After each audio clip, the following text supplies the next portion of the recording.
ভাই কি নাম হা কি কৰিছিলা ইয়াত হা কি কাম পকা কাম ক'ত ঘৰটো হা ক'ত ঘৰ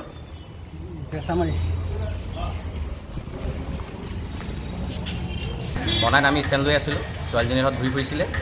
তেতিয়া ছোৱালীজনী সুধিলে ক'ত যাবা বুলি ছোৱালীজনীয়ে ক'লে বোলে নাযাওঁ মই ক'তো নাযাওঁ তেনেকুৱাতে মই গাড়ী ষ্টাণ্ড দি কলেজৰ ছোৱালী দুজনী লৈ আহিব ল'লোঁ তেনেকুৱাতে ল'ৰা এটা আহিলে ল'ৰাটো আহি বহা দেখি ছোৱালীজনী আহি বহিলে আহি জবত নমালোঁ অলপ সন্দেহ লাগিলে আমাৰ ঘৰত দুইটাৰ ওপৰত তো লগৰ ল'ৰাবোৰক ক'লোঁ ল'ৰাবোৰে গৈ পিনি ধৰি আনিলে ল'ৰাটো ক'ৰ ল'ৰাটো নগাঁও বুলি কৈছে নামটো কি নামটো নাজানো ছোৱালীৰ নামো নাজানো আমি বনাইছিলোঁ ছোৱালীৰ কাৰণে দেশত অহাৰ কাৰণে আমাৰ সন্দেহ লাগিলে কৈছিলোঁ মানে মই আছিলোঁ পথাৰৰ পৰা ল'ৰা ধৰপাকৈ আহিলোঁ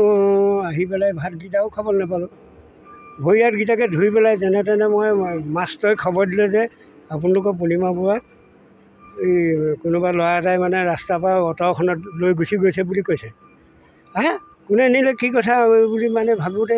তাৰপাছতে আহি পাইছোঁহি বোলে হেৰি হ'ল ক'ৰবাৰ মানুহ এটাহে নিছে বোলে হেৰিয়ৰ ফালে এই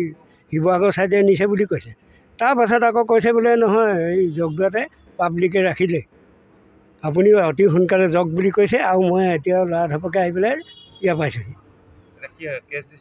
এতিয়া কেছটো মই দিছোঁ মানে এফআইআৰ এখন দিবলৈ কৈছে মই দিছোঁ মোৰ নাতি তাই মোৰ নাতি ল'ৰাটো এতিয়া মিয়া বুলি কোৱা শুনিছোঁ মানে নগাঁৱত হেনো ঘৰ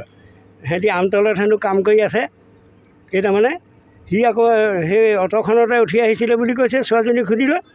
আকৌ মই বোলে বাই এজনীক আনিবলৈ আহিছিলোঁ ক'ৰ বাই কি কথা তাইও কোৱা নাই এতিয়া ক'ৰ বাই কি কথা সিমানলৈকেহে মই জানো চিনাকি কথা মই একো নাজানো মই কেলৈ বুঢ়া মানুহ মই এইবোৰত লাগি নাথাকোঁ মোৰ নাতি হয় অঁ সেইটো মানে মিয়া কাম কৰি আছে আমতলত বজাৰৰ পৰা ঘৰলৈ গৈছিলোঁ ঘৰত গৈ মানুহজনীয়ে কৈছে যে বোলে ভনীকণৰ এনেকুৱা হ'ল তাৰপৰা মই আহি পিনি থানা পালোঁ থানা পাই পিনি তাইক সুধিলোঁ কি হ'ল তাই ক'লে যে মই বোলে অসুবিধা হ'লোঁ স্কুলৰ পৰা ছুটি লৈছোঁ ছুটি লৈ ঘৰলৈ যাওঁতে বোলে মই বোলে বাই এজনী নিবলৈ আহিলোঁ পিনে ই বোলে মোক বোলে লৈ আহিলে তেনেকৈ ক'লে জগদাত বোলে ধৰিলে জগদাত ধৰাৰ কথাটো গম পালোঁ তাৰপৰা বোলে মই বোলো ল'ৰাটো ক'ৰ হয় বোলে ল'ৰাটো ক'ৰ নাজানো কিবা কি নাম কৈছিলে জানো উপাধি বৰা বুলি কৈছিলে মোক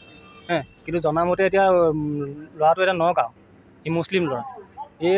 পলুভ্ৰম দি পিনি মানে ইয়াক নিছিলে কিবা মৰম চেনেহ সৰু ছোৱালী হয় ন তাই স্কুলত পঢ়ি আছিলে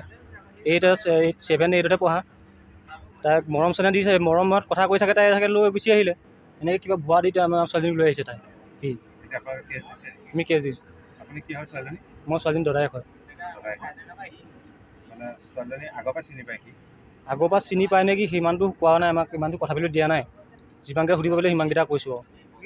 যোৰহাটৰ নিচিনা খিলঞ্জীয়া অসমীয়া অধ্যুষিত এটা অঞ্চলত এনেকুৱা ধৰণৰ ঘটনা কিন্তু অতি দুৰ্ভাগ্যজনক আমি প্ৰথমতে ধিক্কাৰ জনাইছোঁ এটা কথা স্পষ্ট যে স্কুললৈ আহি থকা এগৰাকী অসমীয়া খিলঞ্জীয়া ছোৱালীক কিছুমান এনেকুৱা ধৰণৰ যুৱকে যদি পলুৱাই লৈ অহাৰ যি অপহৰণ কৰাৰ যি ঘটনা আজি পোহৰলৈ আহিছে আমি তীব্ৰ ভাষাৰে গৰিহণা দিছোঁ আৰু ইয়াৰ ওপৰত কঠোৰ শাস্তি হ'ব লাগিব আমি গৃহ বিভাগক আমি দাবী জনাব বিচাৰিছোঁ তিয়ক আৰক্ষী থানাক আমি জনাইছোঁ আহ্বান জনাইছোঁ যে তেওঁলোকে অতি সোনকালে ইয়াৰ ওপৰত বিহিত ব্যৱস্থা গ্ৰহণ কৰিব লাগে কাৰণ অসমীয়া খিলঞ্জীয়া যুৱক যুৱতীৰ যদি নিৰাপত্তা অসমত নাথাকে অৰ্থাৎ যোৰহাটৰ নিচিনা এখন খিলঞ্জীয়া অধ্যুষিত অঞ্চলত নাই তেতিয়াহ'লে এইটো এটা ডাঙৰ প্ৰশ্নবোধক চিহ্ন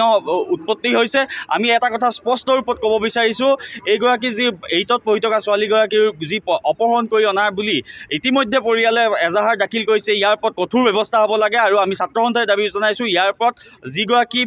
যুৱকে এই কাম কৰিছে তেখেতৰ ওপৰত কঠোৰৰ পৰা কঠোৰতম শাস্তি প্ৰদান কৰিব লাগে।